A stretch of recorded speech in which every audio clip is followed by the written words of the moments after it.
I'm gonna be real with you guys. It's kind of weird considering the fact that I'm not a Nintendo YouTuber, that I'm really looking forward to The Legend of Zelda Tears of the Kingdom. I would say out of the 3 big games coming out this year, Starfield, Spider-Man 2, and Tears of the Kingdom. Tears of the Kingdom is the highest game in terms of anticipation for me because it's been a while since we've gotten, you know, a new Zelda game. Obviously, the last Zelda game was in 2017, so I'm really looking forward to seeing what has changed with this game as it is a sequel of sorts to Breath of the Wild. But let's be realistic. Nintendo has been putting us on a roller coaster of emotions when it comes to this game.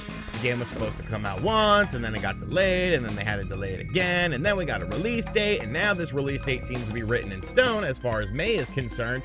But there's still that sort of uncertainty with this game because, I mean, we really haven't seen much from this game. You know, we've gotten gameplay trailers. You know, the first 2 trailers were, you know, just sort of like teasers and stuff like that. Then you kind of got like a little bit of more of a normal one. And then, of course, you got the bigger one. But at the end of the day, you still don't know about the new mechanics of the game. You still don't know what's different from this game to the prequel game, of course, being Breath of the Wild. Like, what has changed? What are we doing differently in this world?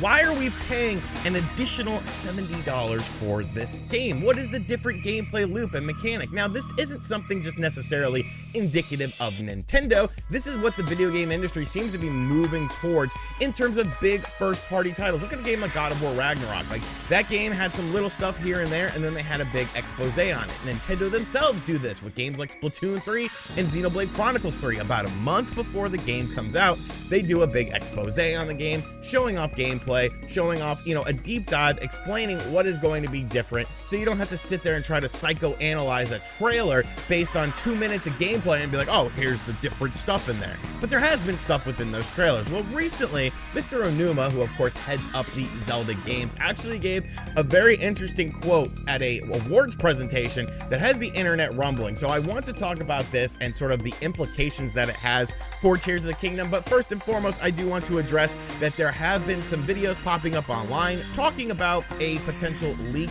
date of a Nintendo Direct based around The Legend of Zelda Tears of the Kingdom. I've seen a couple videos on it.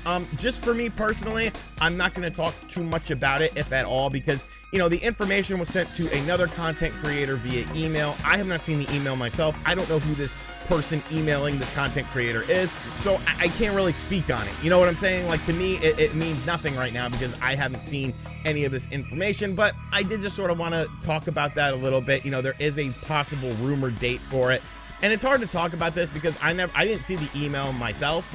You know, it could just be like a troll email where somebody potentially emails a content creator and then the content creator makes a video on it. I have gotten troll emails before. I have gotten emails that accurately leaked information to me before, but it's just kind of hard to talk about it without sort of knowing that stuff. There are videos out there about that, so if you want to look for those videos, be my guest, but I'm just not going to spend, you know, time talking about something that, you know, it's kind of not tangible to me because I haven't seen it myself. And, you know, realistically speaking, like, it's like a month before the game comes out, so like, yeah, that makes sense that they would do one because that's what they did with Splatoon 3 and Xenoblade Chronicles 3. But the thing I want to talk about today is, of course, the Aonuma quote. Now, this is coming to us from a Famitsu Awards presentation where The Legend of Zelda Tears of the Kingdom actually won an award for the most anticipated game. I actually shared that in the video on Saturday, talking about, you know, sales statistics, and that's something I want to bring up in just a little bit too. But in this awards presentation, Mr. Aonuma said the following when he was doing his speech. He did a speech basically thanking people, and then he dropped this little nugget of information. In the sequel, Tears of the Kingdom, furthermore, the player's free imagination will be filled with new gameplay that will bring about changes to the game world. So, changes to the game world. What exactly does that mean? Because to me, that seems like the player themselves is manipulating the game's world. Now, of course, you had stuff like that in the original game with the Sheikah Slate. You could do different things with sort of physics and whatnot in order to change elements of the world, but not the entire world itself. We've seen lots of elements of things like sky and different traversal mechanics within this game.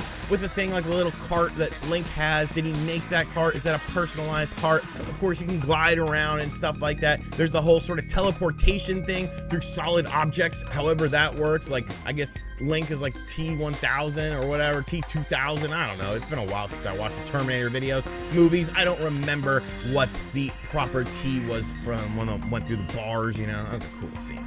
That was a really cool scene. I can't believe that that was done in real time with no special effects.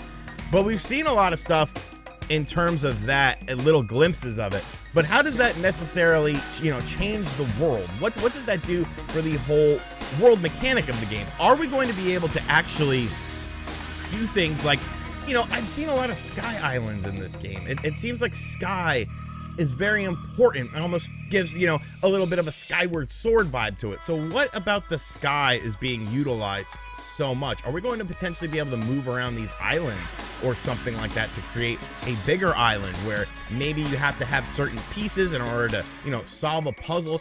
Is there an underworld mechanic? There's been lots of talk about an underworld mechanic that's going to be within this game, sort of a top level Hyrule and then a bottom level Hyrule. Are there going to be dungeons within this? What is doing something new? Because even when you think back to what Doug Bowser said, which I honestly thought was just PR talk. Like, it seemed like random PR crap talk to me, like, oh, why is this game $70? Because it's cool and it's new and it's the biggest game that we've done in terms of scope and stuff like that. Like, it sounded like a very PR answer, but Mr. Aonuma saying this as well. Like, I feel like there's some hidden catch that none of us are picking up on. Maybe some of us are theorizing it, but there's not enough meat on the bone to sit there and be like, I think this is exactly how it's going to be. I think this is exactly what the big secret is. And that's what I feel like this is.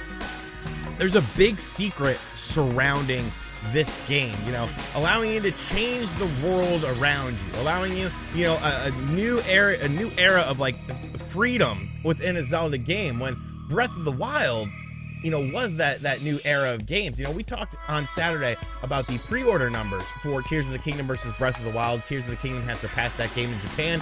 But the more I thought about it, the more I was kind of like, well, that makes sense. Like, obviously, there's 100 million plus Nintendo Switches out there now, so people are going to pre-order this game. With Breath of the Wild, you actually had to pre-order a Switch in order to pre-order the game, unless you just wanted to get the game and then not play it, or maybe you pre-ordered the Wii U copy, but I mean, you didn't, because the non-Nintendo YouTuber had a Wii U since day one. Did you? No, you were not one of the 13 million. And if you were one of the 13 million, be sure to leave a comment in the comment section down below. But I do want to bring this up too. I did find this a little bit interesting. This is a pre-order bonus for The Legend of Zelda Tears of the Kingdom. And you can see here, we have good old Link and we have Zelda herself. Now, she has the slate on her, she's carrying a torch. This kind of reminds me of that first initial thing where we saw Link and Zelda in the cave, and then there's all this stuff happening within there. Is Zelda going to be playable in this game? Is she going to have a role as far as playability is concerned? I feel like I can't write that off. And once again, that would be a change. That would be something different in The Legend of Zelda that would transform the world that you're in, because now we're talking about, playing as a different character who's probably completely different in terms of the gameplay style. I feel like that's a logical move. It doesn't need to be something like, God of War Ragnarok level or The Last of Us Part 2 level as far as different characters are concerned. But if there's little segments, it could make for an interesting situation, and it could sort of backfire, because when you look at it, the original Spider-Man on the PlayStation 4 and then the remaster on PlayStation 5, the Mary Jane segments kind of sucked. Like, those weren't fun to actually play. You always wanted to play as Spider-Man, so that's kind of a little bit of an instance of a backfire. But I think there's something going on with this. I really do. Aonuma saying something, that really being the first morsel of information that we've gotten from Nintendo since the Direct about this game, beyond just leaks and stuff like that. Is Link gonna have a drug problem because there's a spoon as a pre-order in Japan? That's weird. Unless, imagine like the spoon plays a role in the story, and then you hear Spoon Man, come together with your plan, save me. I'm together with your plan, save me. And like Soundgarden's. I'm gonna shut up. I've been talking long enough. Let me know in the comment section down below what you think of this. What does Aonuma mean by changing the world and a whole new world? A new fantastic point of view. can't sing that too long. Disney will come after me. And as always, guys, thank you for checking out this video. Yeah, give me your feedback in the comment section down below. Let me know what's up. How are you feeling about Tears of the Kingdom? Thank you guys for constantly watching my videos and supporting the channel. It's awesome. It's a good feeling. Yeah. And as always, I'll catch you guys on the next video. Later.